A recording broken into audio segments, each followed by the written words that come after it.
Beast tamer episode 6 starting में हम लोग देखते हैं रेन कनाडा और तान्या के साथ लास्ट पुणे पहुंच जाते हैं। यहाँ पर कनाडा कहने लगती है कि यह फॉरेस्ट कितना ज्यादा अजीब है। तान्या भी कहती है अभी तो शाम भी नहीं है और देखो इस फॉरेस्ट के अंदर कितना ज्यादा अंधेरा है। तो तुम लोग क्या कहते हो मैं इस फॉरेस्ट को अपनी फायर से जलाकर यहाँ पर रोशनी कर देता हूँ। रेन उसकी बात सुनकर कहता है कि तुम ऐसा नहीं कर सकती हो, इससे यहाँ का इकोसिस्टम खराब हो जाएगा कि वह चीज हमें इसी जंगल में मिलेगी है ना। जिस पर रेन कहते हैं ढाल का ट्रुथ जो किसी हीरो ही बिल्ड कर सकता है वह हमें इसी फॉरेस्ट में मिलेगा। और अब अगले सिम हम लोग देखते हैं मैप का उसे करके रास्ते को लोकेट कर रहा होता है, लेकिन उसे कोई भी चीज नहीं मिल रही होती है क्योंकि जो यह फॉरेस्ट है वह रैपिडली गो करता जा रहा है और चीज इधर उधर चेंज होती जा रही है। यह देखकर रेन कहते हैं कि आर्य उसका दिया है मैप तो बिल्कुल यूजलेस है, जिसका अरेंज कहते हैं कि चाहे कुछ भी हो हमें उसे आइटम को ढूंढना होगा और वही हमारी एक जॉब है।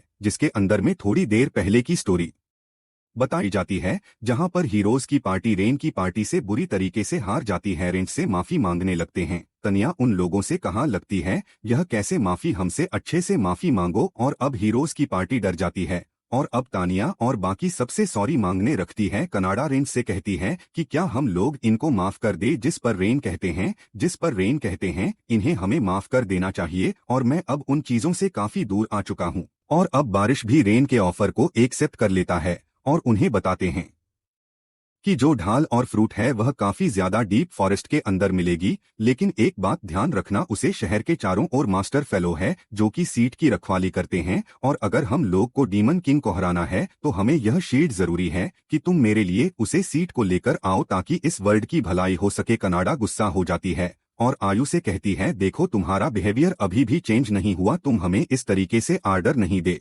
सकते हो। तभी अचानक से रेन कनाडा और तान्या के सर पर हाथ रखता है और कहते हैं तुम शांत हो जाओ। वह दोनों भी शर्मा जाती है और शांत हो जाती है और अब रेन कहता है कि हम लोग इस जॉब को एक्सेप्ट करेंगे और वापस से हमें लास्ट का सीन दिखाया जाता है जहां पर रेन को सोच रहा होता है। तभी कनाडा उसके पास आकर रहती है कि क्या हमें हीरो उसकी हेल्प करने की जरूरत है, क्योंकि मुझे नहीं लगता कि हमें उनकी हेल्प करनी चाहिए। तभी तान्या भी कहती है कि हाँ हमें उन बेवकूफ हीरोज की जरूरत नहीं है, मैं अकेले उन डीमन किंग को हरा सकती हूँ। ऐसा इसलिए मैं नहीं बोल रही हूँ क्योंकि मैं तुम्हारे बारे में चिंता करती हूँ, ऐसा मत सोचना। और कनाडा रेंज से कहती है कि क्या तुम ठीक रहोगे। दोबारा से उनके सर पर हाथ रखकर चलने लगता है और वह लोग का रेंज से कहते हैं कि तुम बार बार हमारे सर के ऊपर हाथ क्यों रखते हो। तुरंत कहते हैं माफ करना मैं ध्यान नहीं दे रहा था। तो कनाडा उसे रहती है तुम्हें चिंता करने की जरूरत नहीं है, हमें कुछ भी बुरा नहीं लगा तो चिंता की कोई बात नहीं है। रेन कहते हैं मैं यह देखकर काफी ज्यादा खुश हो गया था कि तुम मेरे भी आप में उन हीरोज के ऊपर गुस्सा थी। और रेन कहते कि हमें एरोज की हेल्प करनी होगी क्योंकि वही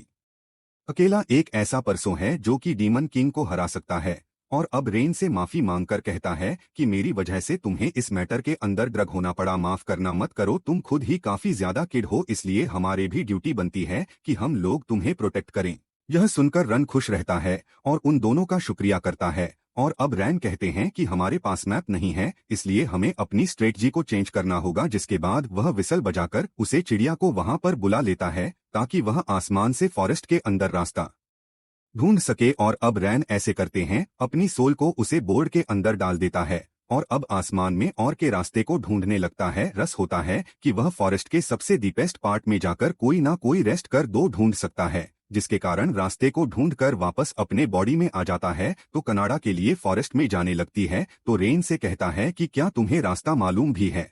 और अब थोड़ी देर फॉरेस्ट में घूमने के बाद वह लोग एक जगह पर रुकते हैं और उन्हें रियलाइज होता है कि वह लोग घूमकर वापस उसी जगह पर आ गए जहां पर उन लोगों ने एक निशानी रखी थी। कनाडा रहती है कि क्या हम लोगों ने गलत रास्ता तो नहीं चुन लिया, ऐसा नहीं हो सकता है क्योंकि जब मैं बोर्ड बना हुआ था तो मैंने सारी बोर्ड के साथ इंफॉर्मेशन को शेयर किया था और अगर मेरी इंफॉर्मेशन गलत थी तो बाकी सारे बर्ड्स की इंफॉर्मेशन एक साथ गलत तो नहीं हो सकती ना।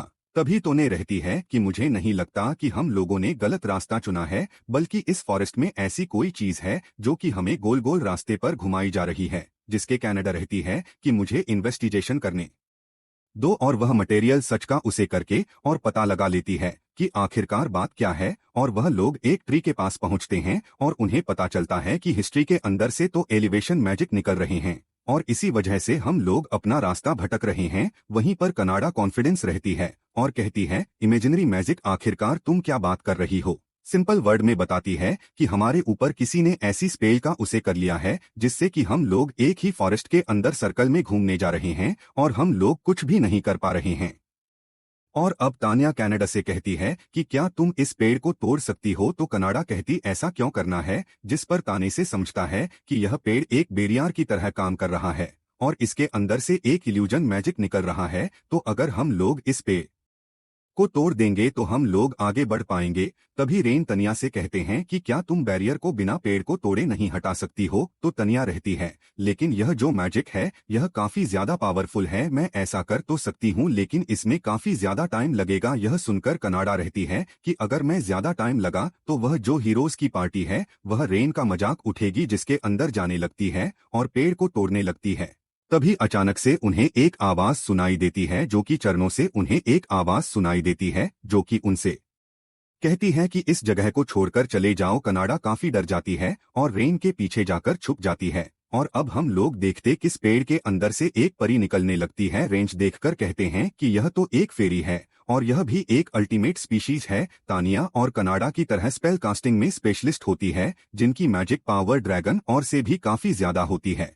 रेन कहते हैं लेकिन 200 सालों से फिर इस किसी भी ह्यूमन के सामने नहीं आई, क्योंकि ह्यूमंस ने उनके फॉरेस्ट के ऊपर हमला करना शुरू कर दिया था पेड़ काटने के लिए, और इसी कारण की वजह से फेरस और ह्यूमन दोनों एक दूसरे के एनिमी बन चुके हैं और उनके बीच में काफी लड़ाई होती आई है, जिसके सभी फिर इस इंटरनेट में चली गई ताकि ह्यूमन उनके पास ना पहुंच पाए। और अब रैन उसे बात करने की कोशिश करता है लेकिन वह फेरी रन से कहते हैं कि यहाँ से चले जाओ। रेन वापी से मानता नहीं है और उसे कहते हैं मैं तो सिर्फ तुमसे बात करना चाहता हूँ, लेकिन फिर ही दोबारा से उनसे कहती है कि यहाँ से चले जाओ। वह फिर रेन की बात को नहीं मानती है और अब रेन के ऊपर वह हमला करने लगती है और वह तीनों डर के वहां से भाग जाते हैं और काफी दूर आ जाते हैं। और अब रैन कहते हैं यह तो काफी अजीब बात है, क्योंकि उसने मेरे जैसी ह्यूमन को अपने आप को शो किया, क्योंकि यूजुअली वह ह्यूमन के सामने नहीं आते हैं। तो रेन कैसे हमारे सामने इसलिए आई थी क्योंकि हम लोग बैरियर के पास पहुंच चुके थे और हम लोगों ने उसे ट्री को चोट पहुंचाने की कोशिश करी थी। यह सुनकर कनाडा रहती है कि तुमने ही तो कहा था कि अगर हम लोग उसे पेड़ को नहीं तोड़ पाएंगे तो हम लोग आगे कैसे बढ़ेंगे, और वैसे भी तुमने तो कहा था कि उसे पेड़ के चारों ओर मॉन्स्टर है।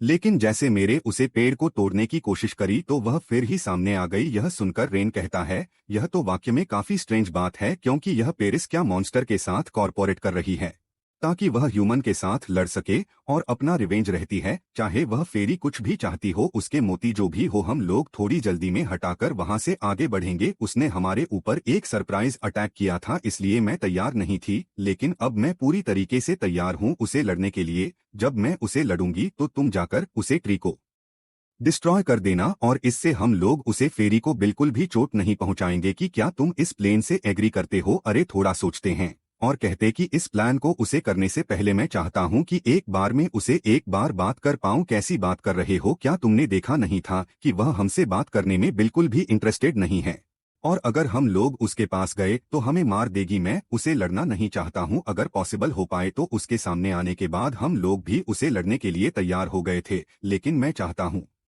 कि हम लोग शांति से इस मैटर को सॉल्व करें, और मुझे लगता है कि अगर हम लोग ऐसा करेंगे तो सारी चीज बिल्कुल सॉल्व हो जाएगी। और अब हम लोग देखते कि वह फेरी काफी ज्यादा उदास खड़ी होती है। तभी रेन उसके पास आता है तो फिर उसे रहती है कि यहाँ से चले जाओ। तो रेन से कहते हैं मैं तो सिर्फ तुमसे यहाँ पर बात करने आया, लेकिन और फिर उसे दोबारा रहती है कि यहाँ से चले जाओ, मैं कुछ नहीं सुनना चाहती हूँ, और अगर तुम यहाँ से नहीं जाओगे तो मुझे तुम पर हमला करना पड़ेगा। रेन सुनकर कहता है कि ठीक है मुझे चलेगा, लेकिन तुम मेरे पीछे खड़ी हुई उन लोगों को मत मारना। और वह फिर हिरेन के ऊपर हमला करने आती है तो आने और कनाडा वीरेन को बचाने के लिए आगे आते हैं, लेकिन रेन उन्हें रोक लेता है और कहते यह ठीक रहेगा, मैं अटैक को सहन कर सकता हूं, मैं एक बीस्ट टेमर हूं, मैं अकाउंट में सिचुएशन में बिना कम्युनिकेशन के चीजों को सॉल्व किया है। रेन कहते हैं कि अगर तुम फेथ रखोगे तो तुम उनकी फीलिंग्स तक पहुंच पाओगे। और अप्रैल फिर ही अटैक के सामने खड़ा रहता है और वह फ्री का अटैक रेन को लगने लगता है। फ्री रेंज से कहती है कि तुम यहाँ से भेज क्यों नहीं, जिस पर समझ नहीं पा रही हो। क्या तुम वही ह्यूमन हो जिन्होंने हमारे लैंड को चुरा के डिस्ट्रॉय कर दिया था? रेन कहते हैं, मैं भी एक ह्यूमन हूँ, लेकिन हर ह्यूमन एक जैसे नहीं होते हैं। कुछ अच्छे ह्यूमंस भी होते हैं, और मैं तुमसे प्रॉमिस नहीं कर सकता हूँ कि मैं एक अच्छा ह्यूमन हूँ, लेकिन मैं चाहता हूँ कि तुम मुझ पर ट्रस्ट करो। वह फिर हमला करके कहती है कि तुम मुझे पागल नहीं बना सकते हो। तभी कनाडा और तानिया रेन को बचाने के लिए उसके सामने आ जाते हैं, और वह लोग रेन से कहने लगते हैं कि यह फिर तुम्हारी बात को नहीं सुन रही है। फरीन के पास आकर उसे नाम पूछता है, तो रेन से बताते हैं, मेरा नाम रेन है, और वह अपना नाम शोर बताती है। और अब सो रहा रेन के हाथ को पकड़ लेती है और कहती है, मैं सुनूंगी जो तुम कहना चाहती हो। और अब रेंज सौरभ को बता देते हैं कि उन्हें वह शेर चाहिए, लेकिन यह बैरियर उनके बीच में आ रहा है। सो रही सुनकर रहती है कि यह बैरियर तो मैं ही लगाया है। तो रेन कहते हैं कि क्या तुम्हें इस बैरियर को हटा सकती हो? इस पर छोड़ रहती है, नहीं, क्योंकि बैरियर उसके फेरी विलेज को बचाकर रखना है, और वह बाकी फिर इसको खतरे में नहीं ला सकती है। तो तनिया रहती है कि क्या तुम उसे मास्टर को बचाने की कोशिश कर रहे हो? जिस पर शोर रहती है, नहीं, फॉरेस्ट में तो कोई मास्टर है ही नहीं। इस रास्ते के पीछे हमारा फेरी का विलेज है, और वहीं पर बाकी फेरीज और शील्ड ऑफ ट्रुथ को प्रोटेक्ट करके रखती है।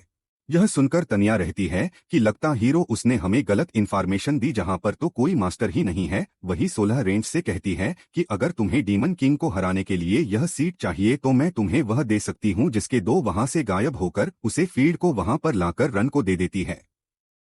रेनू से पूछता है कि क्या यह ठीक रहेगा? जिस पर 16 रहती, हाँ, मैं हंस को भी हेट करती हूँ, लेकिन उससे ज्यादा मैं मास्टर को काफी ज्यादा हेट करती हूँ। कि क्या शुक्रिया अदा करने के लिए मैं तुम्हारी कोई हेल्प कर सकता हूँ? छोरा रहती है, नहीं, क्योंकि पिछले हीरो और फिर इसके बीच में एक पैक बना था कि वह इस शील्ड ऑफ ट्रुथ को किसी अगली हीरो को देंगे कि अगर तुम्हारे यहाँ का काम पूरा हो गया तो तुम यहाँ से चले जाओ। शुक्रिया करके वहाँ से चला जाता है। वही हम लोग देखते हैं कि सूरत काफी ज्यादा दुखी लग रही होती है, और अब रेंज जाने लगता है, लेकिन अचानक से वह बीच में रुक जाता है, और स्वर के पास वो वापस आकर कहता है कि तुम्हें कोई चीज परेशान कर रही है ना? अगर तुम्हें कोई भी प्रॉब्लम है तो तुम मुझे बता सकती हो, मैं तुम्हारी हेल्प कर सकता हूँ। छोरा रे को बताने वाली होती है, लेकिन वह बीच में रुक जाती है और मन में कहा लगती है कि वह नहीं बता सकती है, और अगर मैं से बताऊंगी तो यह मेरी हेल्प करेगा, मेरी वजह से यह लोग हॉट हो जाएंगे। इसलिए वह डिसाइड करते हैं कि वह उन्हें कोई भी बात नहीं बताएगी। तभी रेन से कहते हैं, चाहे वह काम कितना भी डेंजरस हो, मुझे कोई भी फर्क नहीं पड़ता। अगर तुम मुसीबत में हो तो मैं तुम्हारी हेल्प करना चाहता हूँ। तभी तानिया भी स्वर्ग को कहती है, रेन ऐसा ही टाइप का पर्सन है, यह तुम्हारी जो बिल्कुल भी नहीं सुनेगा। कनाडा भी कहती है, हम काफी ज्यादा स्ट्रांग है, हम तुम्हारी हेल्प कर सकते हैं। और अब सवारों को भी लगेल देता है कि यह लोग उसकी हेल्प कर सकते हैं, इसलिए वह उन्हें बता देती है।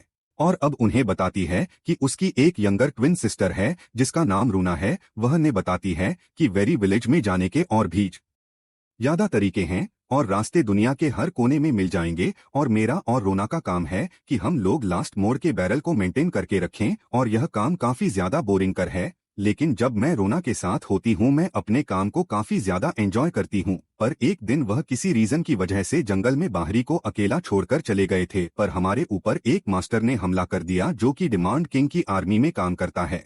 हम लोग उससे बचकर भाग रहे थे, लेकिन वह हमारा पीछा कर जा रहा था, इसलिए हमने उसके ऊपर हमला करने की कोशिश करिए, लेकिन हमारे हर अटैक उसको कोई भी डैमेज नहीं कर रहे थे, और उसने मेरी बहन रेन को कैप्चर कर लिया। रेन सुनकर कहता है, एक ऐसा मास्टर जो कि फेरी से भी ज्यादा स्ट्रांग है। सौरभ बताती है कि उसे मॉन्स्टर का नाम शैडो नाइट था। रेंज समझ जाता है उसे मास्टर के बारे में, और बताते हैं कि वह मास्टर लेवल सी का होता है। उसके पास एक ऐसी ट्रिक होती है जिससे कि वह सभी मैजिकल अटैक को वेरीफाई कर देता है कि अगर सो रहा उसे बैरियर को हटा देगी तो वह रेन को छोड़ देगा। लेकिन स्वर्ण ने उसके ऑफर को एक्सेप्ट नहीं किया, क्योंकि वह अपने बाकी कांग्रेस को खतरे में नहीं ला सकती थी। इसलिए वह विलेज लीडर के पास जोड़ी हेल्प के लिए, पर उन लोगों ने हमारी हेल्प नहीं करी, बल्कि हमारी गलती बताएं कि हम लोग उसे बैरियर को छोड़कर चले गए थे, और उन्होंने मुझे रोना को अबेंडन करने के लिए कहा। यह सुनकर तान्या रहती है, यह तो काफी बुरी बात हुई। सुर रहती है कि मैं लीडर के रीजन को समझ सकती हूँ कि उसने बाकी फिर इसकी जान बचाई, मेरी बहन की जान खतरे में रखकर, पर मैं अपनी बहन को अबेंडन तो नहीं कर सकती हूँ। ऐसा बोलने के बाद थोड़ा रोने लगती है।